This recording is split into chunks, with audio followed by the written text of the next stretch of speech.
Welcome to the gloomy arena that is IBM's The Smartest Link.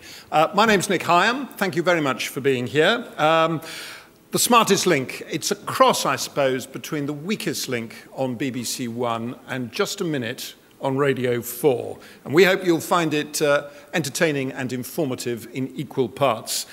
We don't have Just a Minute regulars like Stephen Fry and Paul Merton on the panel, I'm afraid, but we do have some of the brightest and best from both the civil service and from IBM. And I have to say that our panelists, as you'll discover in a minute, are a good deal sharper than the hapless lot served up week after week for Anne Robinson to be nasty about. They're also a good deal more knowledgeable about delivering public services in a modern, joined-up and forward-thinking way.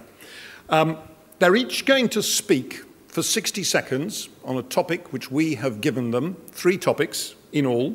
They don't have to manage that without hesitation, deviation or repetition, though we do hope that they will be succinct and to the point.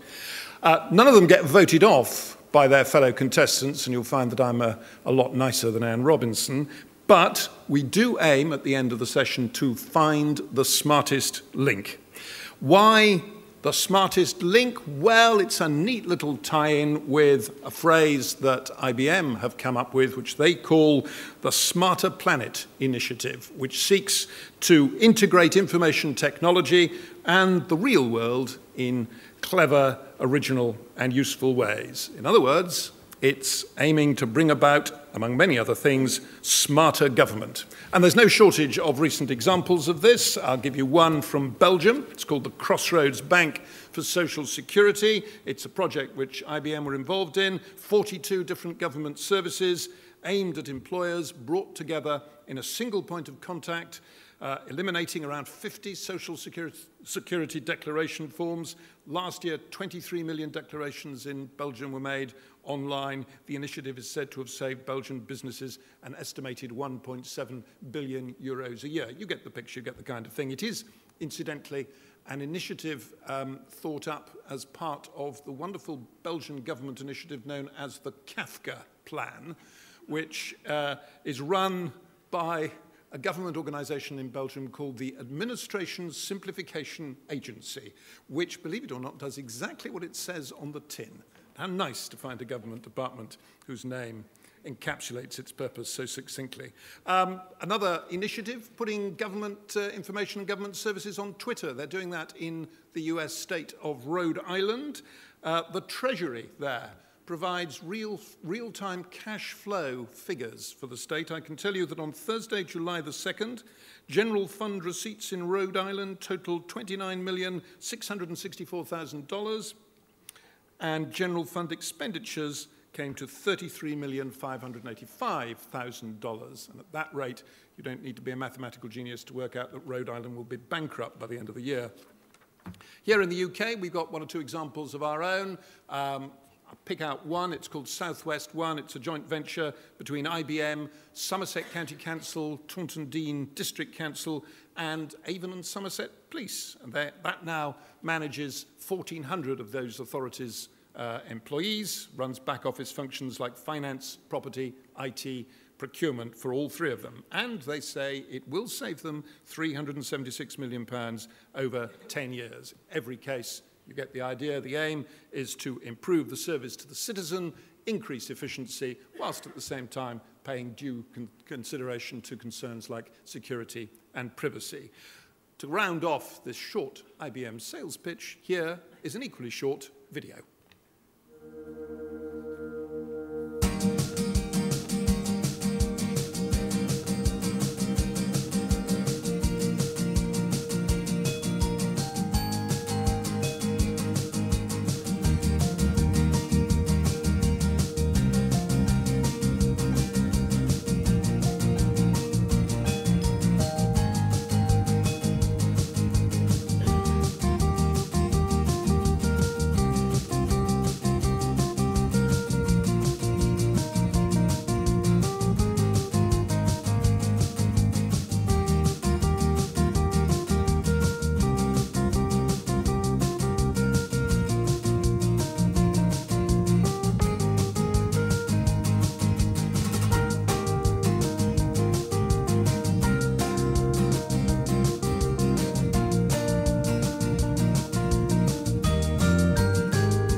statistic that's not in there, but I got this from IBM as well, is that before too long, the amount of digital data in the world will double every 11 minutes. A truly terrifying piece of information.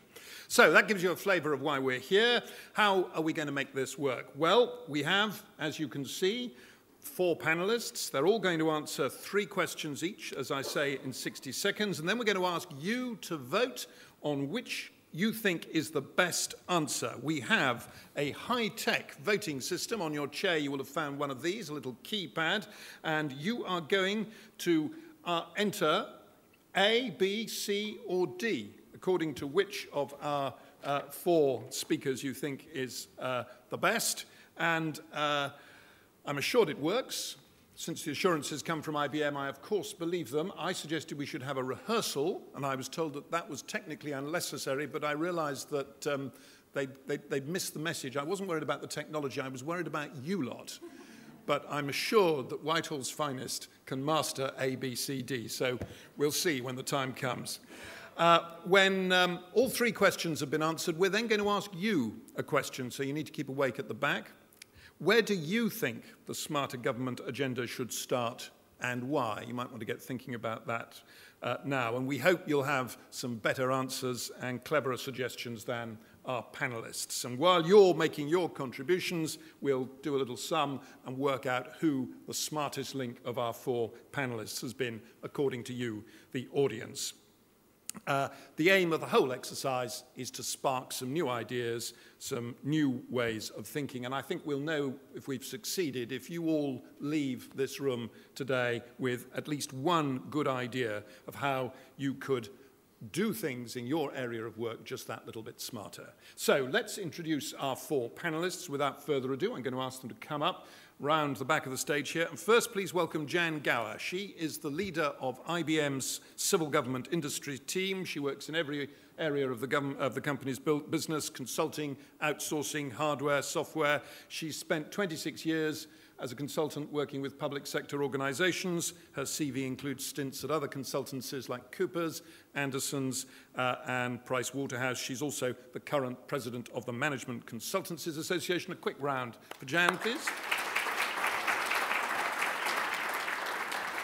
We're delighted to have some very senior civil servants who have agreed to take part in this little parlour game with a serious edge, and one of them is our next panellist, Terry Moran. He was appointed first chief executive of the Pension, Disability and Carers Service just over a year ago. He's clearly brought his own clack with him. He started in the civil service as a clerical assistant at the DHSS back in 1977. He was private secretary to Sir Michael Bishar when Bishar was in charge of the Benefits Agency, and he ran the Disability and Carers Service and then was interim chief executive of the Pension Service before those 2 things were brought together. It's a rare example, I think, of a bit of joined-up personnel and human resources thinking on the part of the government. I do hope you managed to get the back office functions working together and the IT. Our third speaker, also from a senior position in the public service, Fiona Nelthorpe. She is head of the Taxpayers Charter at HM Revenue and Customs. She started there as a filing clerk 26 years ago. She's never worked anywhere else except for a year-long job swap a couple of years ago with an IBM consultant, which obviously gave her a taste of life in the public sector and I suppose may help to explain how you got lured into doing this today. I noticed it wasn't a total job swap, though, because both you and your Oppo were turning up at meetings at HMRC. They got 2 for the price of 1. From time to time. We didn't applaud Terry. Let's applaud both Terry and Fiona. And finally, from IBM, Anu Kurmi. She is business leader for IBM at the Home Office and Ministry of Justice. I promised not to ask her anything about ID cards. I asked her how long she'd been at IBM. She said many years and left it at that. She started as a debt collector. I bet you didn't know IBM was in the debt collecting business, but they were once. She's worked in IBM's financial services practice before the public sector practice. She also runs IBM's Young Professionals Network, and she's part of the company's Women's Leadership Group. And she hasn't brought a clack with her, but she has brought her son, who is a civil service intern. Applause for Anna, please. So, you're all ready for this. Jan, tell me you're ready for it. Good. Okay, we're going to take each of you asking the first question. We're going to take each of you answering that first question one by one. And question one is, how could more intelligent access to information help reduce the cost of public service delivery? Jan Gower, you've got 60 seconds. 30 seconds. Change the rules. You've got 60 seconds starting now. Wrong program.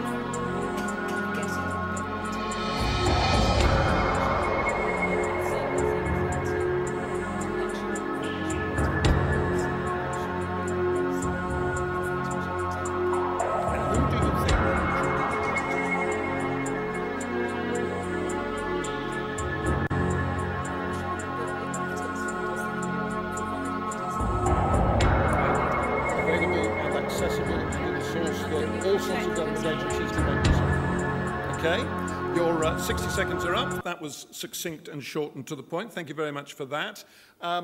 Terry, let's put the same question to you. How could more intelligent access to information help reduce the cost of public service delivery? But I'll build on it because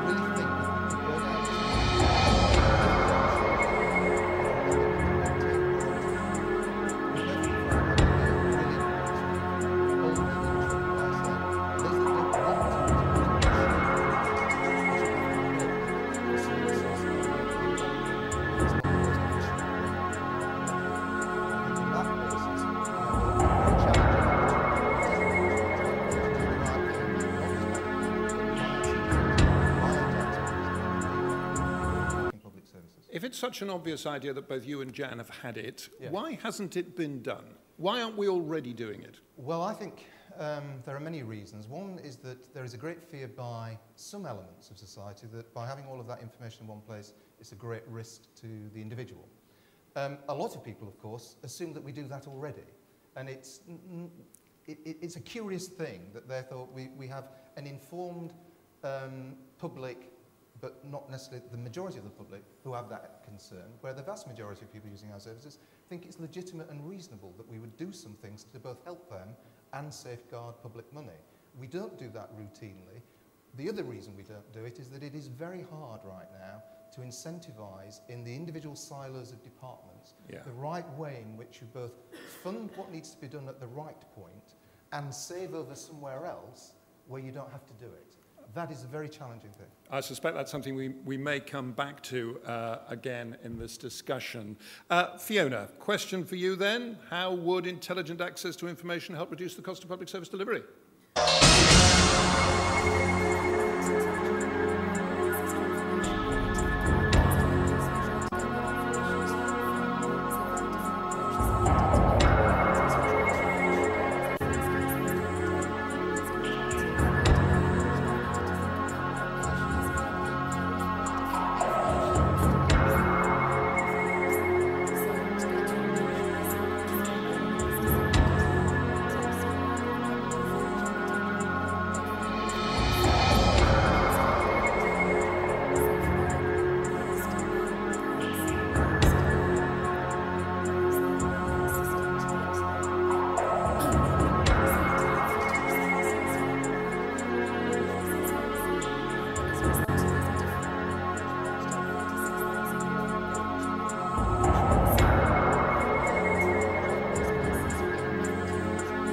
That sounds like a success. It's certainly got more information, more people participating, but does it reduce cost? It sounds to me actually as if it might be potentially, this kind of bespoke information gathering for different demographic groups sounds to me potentially more expensive. By going out and talking directly to the groups affected, we're able then to tailor our approach that's appropriate to them. So instead of a poor pensioner trying to phone up and deal with our contact centres and actually creating more work because they're not being able to get the support they need, by tailoring that approach to what their needs are means they're less likely to come into contact with us, and it will be a once and done. Okay. Lastly then in this session, Anu Kurmi, how would you answer this question of reducing the cost of public service delivery with more intelligent access to information?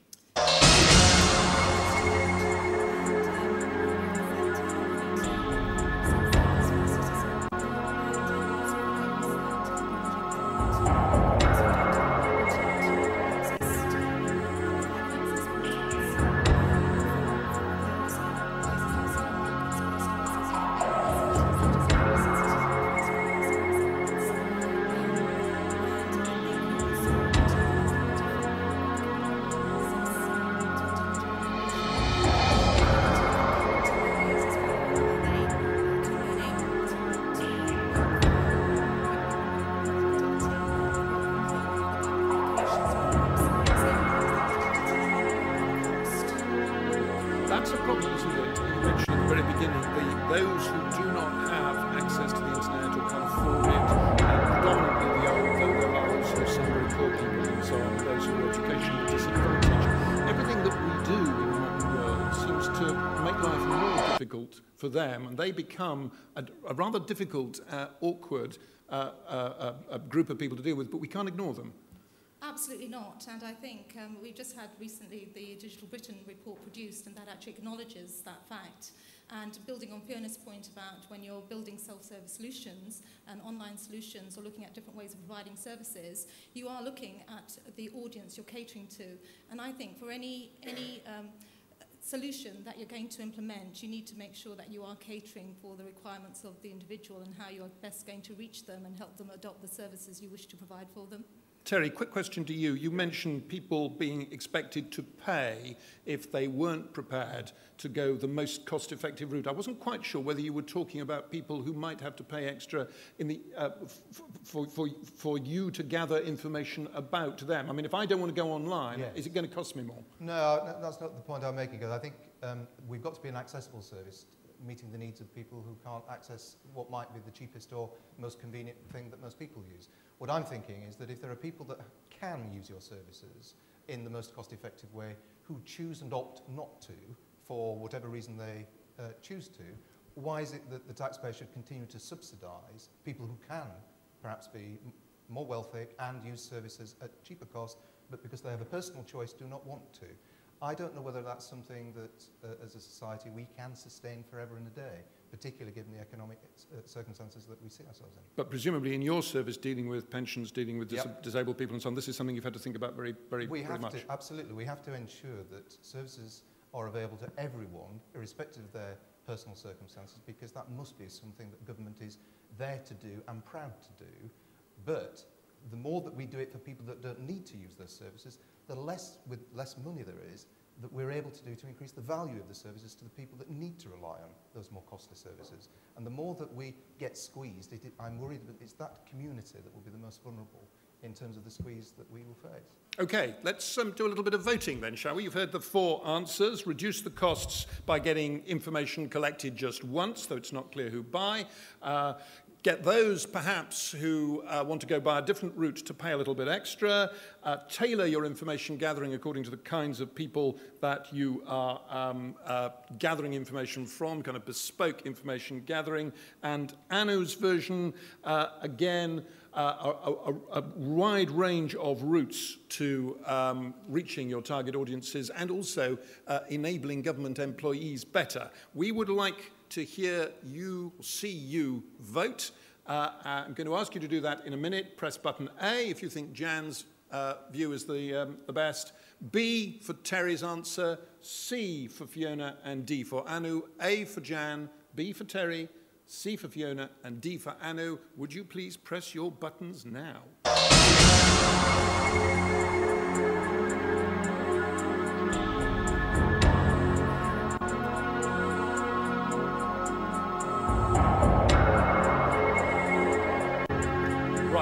Okay, let's move on then to our second question. And remember, we're expecting you at the end to come up with one or two questions, perhaps answers of your own.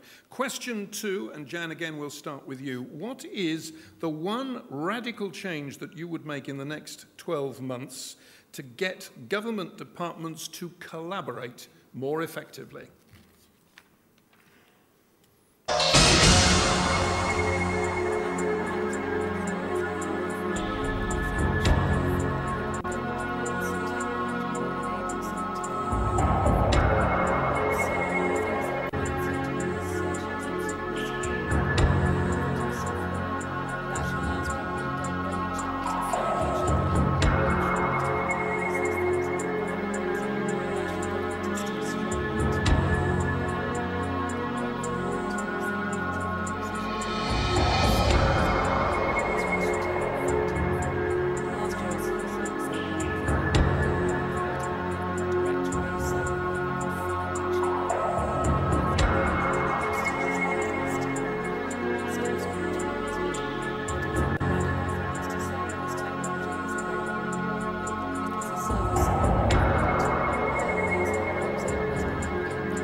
So on, or do you think it's a financial one? Is there a fear that enabling technology is inevitably going to be expensive? I think it's one of those first mover challenges, which is that the infrastructure, lots of technology infrastructure out there in departments. It's a question of making sure that the particular collaborative softwares are available, but also that we go past the problem of paying per use. So an organisation will put it up to be used. It would reduce costs because it would reduce people's travelling time. People can get access to information more readily. It's just a question of making that judgment and getting on with it. Okay, so there's a technological solution to the question of enabling greater collaboration. Terry, what is the one radical change you'd make to get government departments to collaborate more effectively? 60 seconds starting now. I would like to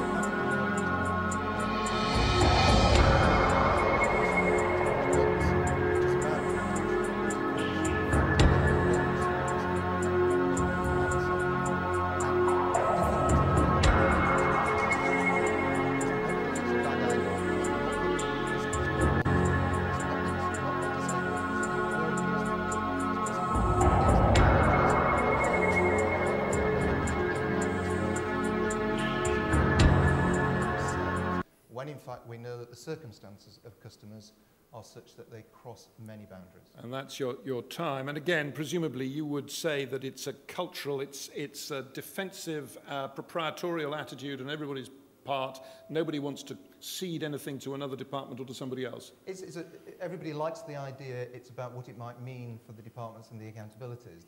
And where does the cost that you need to do it arise relative to where the benefits may arise, and who's going to then do it. But I think actually if we put enough incentives around it for the right reasons, which is not just about cost efficiency, but it is also about creating public service value, and you can be recognised for doing that, we might turn this tanker around. Good luck with that.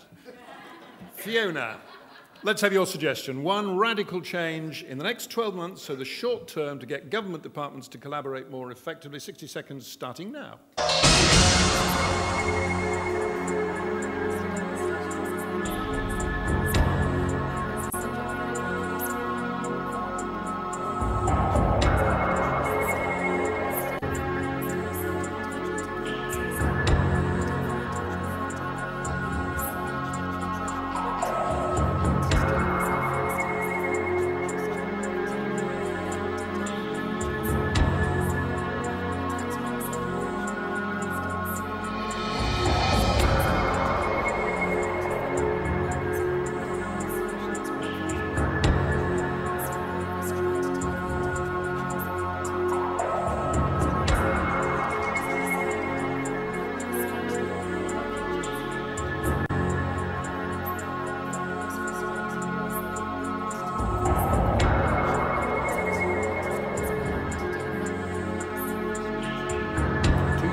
seem to be suggesting we need a sort of honest broker to run this. Is the Treasury the right people, right department to put in charge of this, or should it be perhaps something that changes from project to project?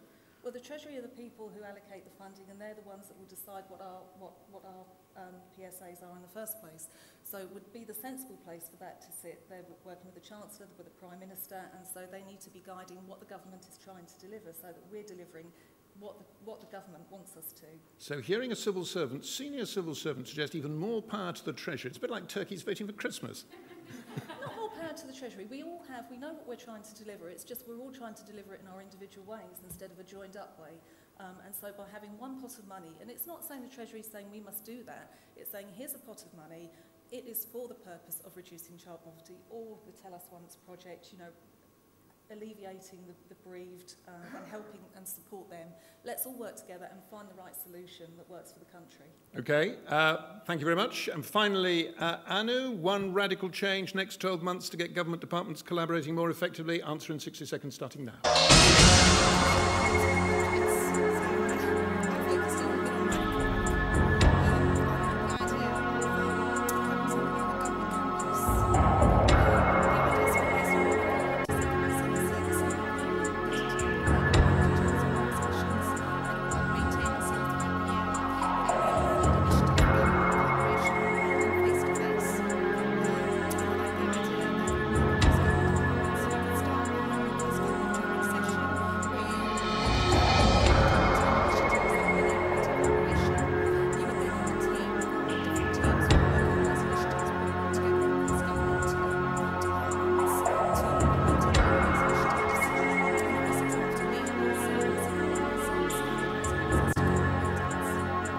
Excellent. Those are some very concrete suggestions. Thank you very much for that, and done in less than 60 seconds as well. Let's move on then to voting again. You've heard 4 suggestions. Give them technology, says Jan, to enable collaboration. She would say that. She comes from IBM. Terry says change the funding arrangements to make joint initiatives possible. Fiona goes further and says not only change the funding system but put the Treasury in charge of it. And Anu says create a government campus and Civil Service Live. This event might be one possible model for that, to bring together people from lots of different areas to work together in a sort of brainstorming session. So let us hear what you have to say. Pick up your voting buttons. A for Jan, B for Terry, C for Fiona, D for Anu.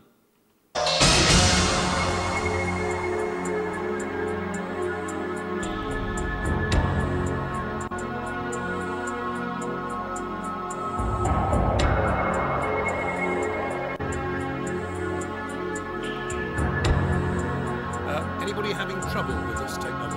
Everybody manage the voting? Good. Excellent, right. We'll see. I'm sorry to break this to you, but we're only going to tell you at the end who is the smartest link. We're not going to tell you who the dumbest link is.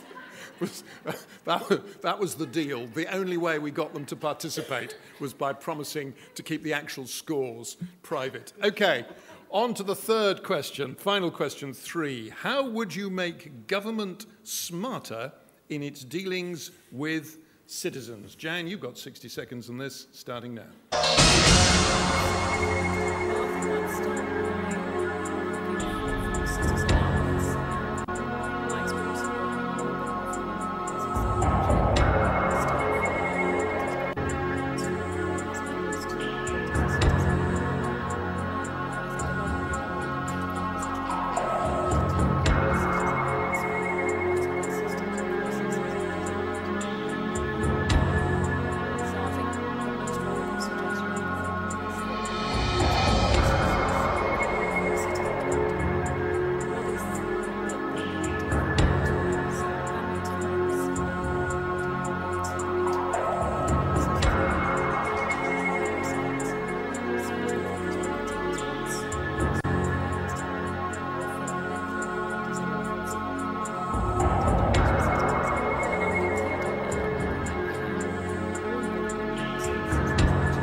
have no idea where the boundaries of government are. Indeed. And I think we need to recognise that in the design process. Your 60 seconds are up. Is this something you think that government, where government could learn from the private sector?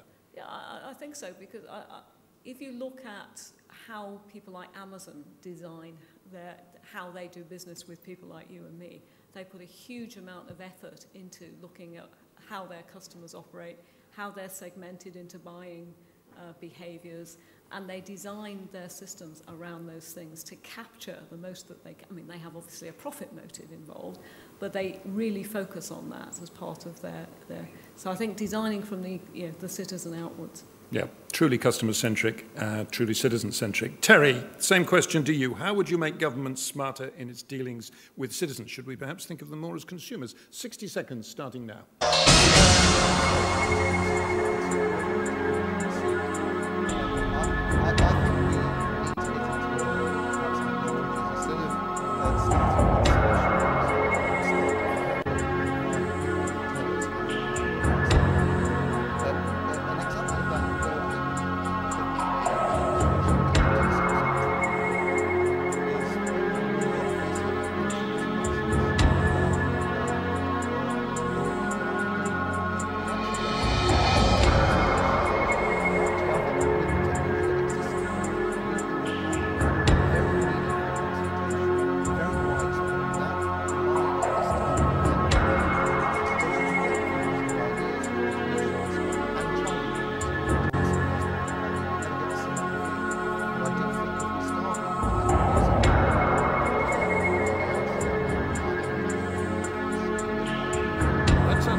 By the use of that word consultation, though, because it often, particularly if you speak to journalists, is a rather dirty word in politics and government, a sort of euphemism for not doing very much, really. And I can understand that, and that starts again with how authentic are we going to be if we're going to do it, because it won't survive otherwise. And the danger is that by using the word in the way you've just challenged me, when I'm using it, I believe it's on the basis that we want to genuinely hear ideas to inform the way we go forward. The fact that you may have views that suggest that that might not have been the way it was used, it's worrying. Okay. Fiona, question for you. How would you make government smarter in its dealings with citizens? My book, Government is Singular, its dealings, but on the slide there, it's government's plural, their dealings. You've 60 seconds, starting now.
One of the things that struck me when I was doing the background reading for this and reading a number of IBMs, but also some things from other people, was that if you concentrate on joining up at the customer-focused, citizen-focused end, you often end up improving collaboration and greater joining up behind the scenes. It can actually stimulate people to work more collaboratively across agencies and so on in the background. Is that your experience? That is so, and the Tell Us Once project that Terry was talked about is exactly that.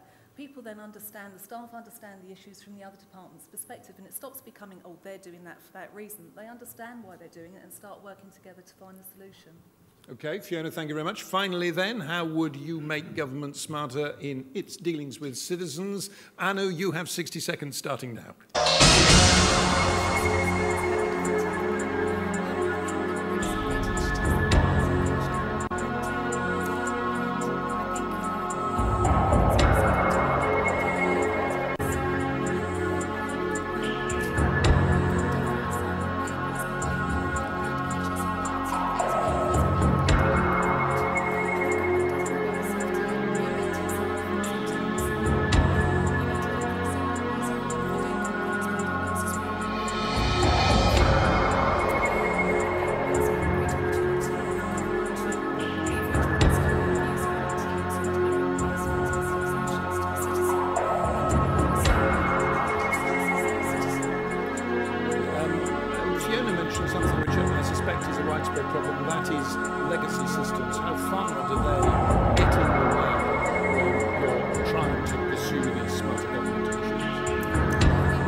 advances in technology, you can build on legacy systems, or if they're fit for purpose, there is no need to replace them, and you gradually evolve them or displace them with other smarter solutions. So I think the view that we always have to replace a legacy system unless there is something better there or you need to do something differently, you don't always have to do that. I think you can work around some of those things sometimes, and where you can't, then you have that need to deliver new solutions, but maybe incrementally with incremental benefit. So you are developing a sustainable program of activity. Okay, thank you very much. Thank you to all our 4 panellists. Now, one final round of voting. Of the 4 that you've heard, Jan suggests start from the citizen and work back from the citizen. Terry suggests more in the way of consultation. He insists meaningful consultation. Fiona, take a leaf out of Canada's book and start joining up the agencies themselves. And Anu suggests that actually we're doing a lot of this already. What we should do is build on what we're doing already, things like the DVLA car tax and NHS Online. Which of them do you like? A, B, C, or D?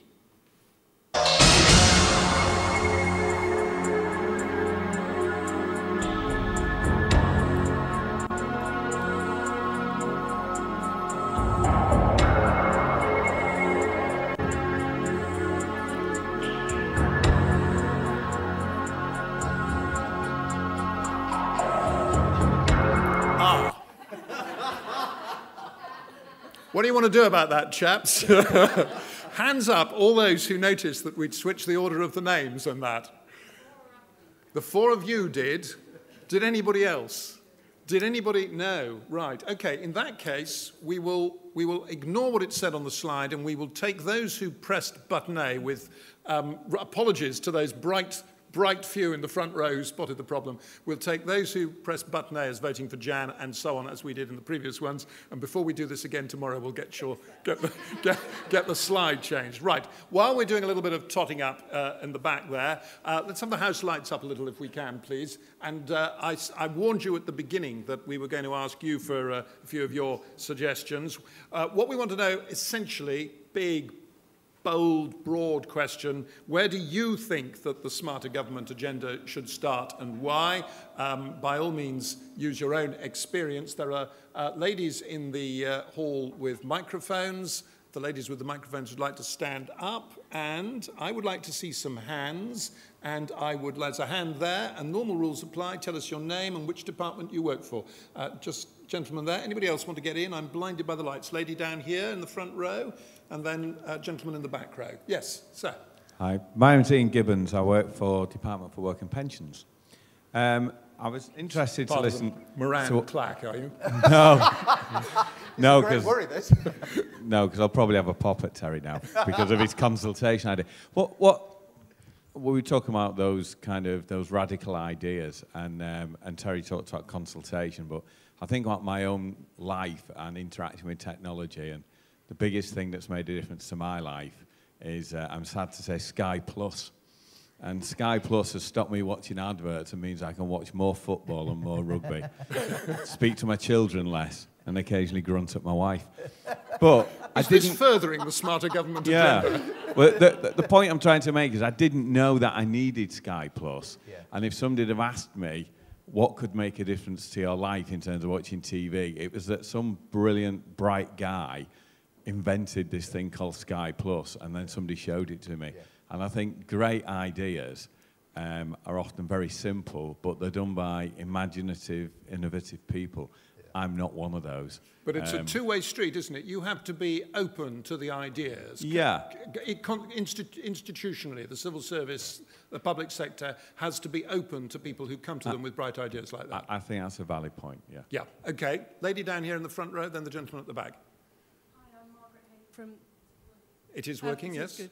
I'm Margaret Haig from the Ministry of Justice, and I think probably the criminal justice system is one area where we're really struggling to deal with legacy systems. I worked in the Crown Court, I've worked in the probation office, 2 completely different computer systems, and I think actually working with the private sector to improve our IT systems is something that we just have to do, which will help with the information sharing, improving the service delivery, making sure we don't let people out of prison who we shouldn't let out. So I think really tackling IT in the criminal justice system is something that's really important. Are you just thinking there of narrowly making sure that you get the best IT systems from private sector suppliers, or are you thinking also of learning lessons from people in the private sector who are doing similar things? I'm trying to think of an example, and I can't think of a private sector company that does the same sorts of things as the Crown Courts. But I imagine there are private sector companies which face some at least of the same sorts of issues and same sorts of problems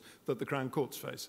I'm sure there are, and I'm thinking quite broadly and learning lessons and, using that technology. I'm sure sort of debt collection agencies probably use similar systems to the county court, for example. So I think we can definitely learn the lessons, but it's a huge system, the criminal justice system. And do you system. detect a resistance among your colleagues in the department as a whole to doing that? I don't think there's any resistance at all. There's just no money. No money.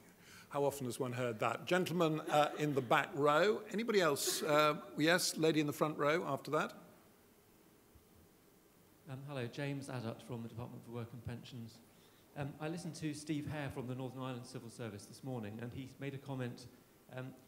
If you were going to get some consultants into a department to design a system, you wouldn't then expect another department to get consultants in to design a similar system, and so on. You'd do it once and pay for it once. There are lots of systems that we have, for example, systems about document retention, systems about management personnel and pay, systems about staff directories, information.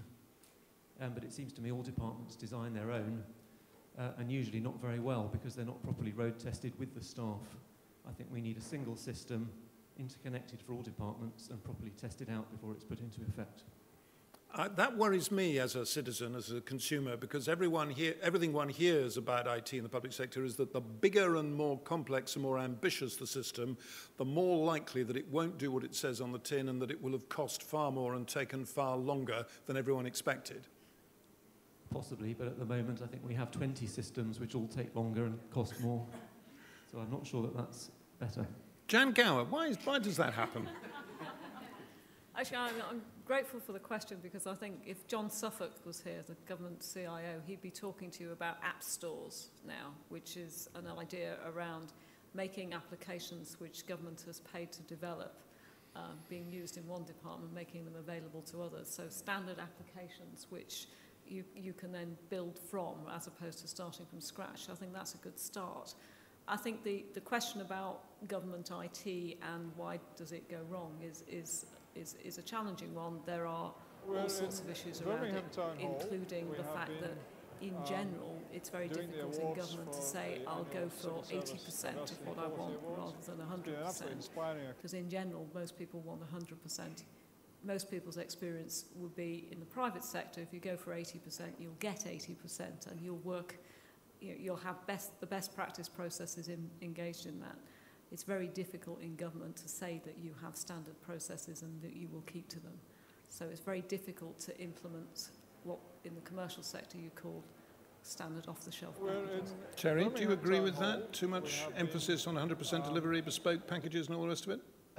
We've had our fingers burned too many times. So there's a lot of sense in the question. There's no doubt about how we learn and go forward. I know that there is this popular perception because it serves the media, because they don't like writing stories about the things that have gone well, and so they don't appear. But, you know, I could mention the customer information system. It is the biggest biographic database in the country, holding 90 million records of people who are alive and who have passed away. And that was built in the last few years, and you've not heard that on the front pages as a result of a disaster. I could go on. There are some great examples about where we've done it well. Regrettably, there are too many examples where we've done it badly. But the work about ensuring that we actually apply more to what we have built to the future going forward is a very good example. And one more recent one is that the customer account management that is built inside the Department for Work and Pensions to serve pensioners and people approaching pension age was itself the basis on which a new system was built for the employment and support allowance that the government introduced for welfare reform purposes. So that's the example of the sort of exactly. thing that the questioner was talking about. Lady down the front. Courtney from the DWP, part of Terry's support network here. But what I was going to say... Never met any of these people. It's not convincing, Terry. I was going to say that for us to get smarter, we have to take the barriers away for innovation. We have to make innovation a safe thing for government. In addition to ring-fencing funding, so those decisions get easier, and starting from the citizens' need and letting them generate the ideas of what they need from us. We also have to tackle two things, I think. One is the risk of failure and the political risk that carries for ministers. There has to be some safe way to pilot things and prototype things. And the other big barrier, as I see it, is performance targets and measures. Because there is always the risk that if you try something new, it's going to impact on your performance against your targets, and you're going to have to publicly report on that. And then the front page of the papers are going to be covered with that disaster. So there has to be some way of creating incubation space that allows innovation to flourish, that takes those things out of the standard reporting mechanisms that the public sector labours under. Anu, does that tally with your experience? Do you find there is a sort of resistance to innovation and a fear of risk among the people you deal with? I think yes, because I think it's very difficult. I mean, even when people do want to embrace innovation, it's very difficult to do it in an environment where you're also being held to account. And unless those considerations, as Catherine says, are taken on board, how do you do that? And it is a challenge for government, and it is a challenge that I don't think they quite know how to address. I think you've had some really good initiatives where you've had the DEFRA Innovation Centre, for example, where they have tried to develop the model and the culture, because culture is a big part of this, to adapt and brainstorm new ideas and new innovations. So I think you've had success in doing that, but it's not mainstream, and it's not for these complex systems that are at the heart and the core of public service delivery. I wonder, Fiona, Terry, if one of you wants to answer this, I wonder whether partly the problem is politicians who often are looking for quick results and are not often prepared to wait long enough for systems and ideas to be properly piloted and tested. There's a terrible tendency to rush them in as soon as possible. It's human nature, though, isn't it? They're there for a very short time. And so they need to have something to show that their time has been well spent. So that we're constantly going to be blighted by the short-termism approach to let's find something quick, let's find something that that can show that I'm a fabulous minister, and to get someone to actually think, well, let's do nothing whilst I'm in power, and let's just all sit down and we'll plan for someone else to take all the glory in 10 years' time. It's a very, very hard thing for a minister to do. Terry? I have nothing to add to that. My head of communications is... Are you his head of communications? No. One last question. Zita McMillan, also from the Department of Work and Pensions. Sorry, Terry. It's an observation and building on a point that Catherine made. Having just joined from the private sector, I'm amazed at how inward-looking and sort of lacking in pride we are as a group of people about how many fantastic innovations there have been and how good we all are at doing our jobs. And this idea that the private sector holds all the answers is completely and utterly wrong, because it doesn't. And there's a lot of things that the private sector gets spectacularly wrong, but they're not on the front page the whole time. And our public accountability is sometimes what holds us back. And I think, to build on Catherine's point of risk, my mindset is very much let's look at the benefit, and therefore let's think about risk as part of the benefit, rather than let's always focus on risk, and that then stops us doing anything. Okay, I said that was the last one. I'm going to take one more from the gentleman over there, and then I'm afraid we really must bring this to a close. Hello, I'm Les Robinson from the Highways Agency. I can't claim credit for the suggestion that I'm going to make, because I heard it earlier, and that was that we should have a department for young people. And the suggestion was that it should be for young people and by young people. And when we're talking about innovation, it doesn't happen overnight. So what we need to do is to cultivate the next generation of people, educate them, make sure that they're employed, and make sure we can use the best of them in the civil service so that we can overcome some of these issues that we've been talking about today.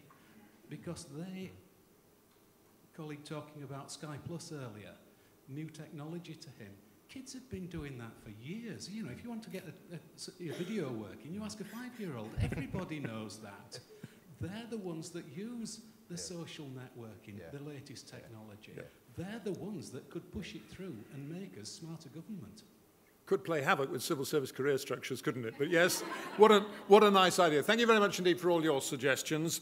Let me leave you, finally, with news about who our smartest link is today. And despite the presence of the meringue clerk from the Department of Work and Pensions, I can tell you that today's smartest link is Fiona Nelthorpe. Fiona, thank you very much.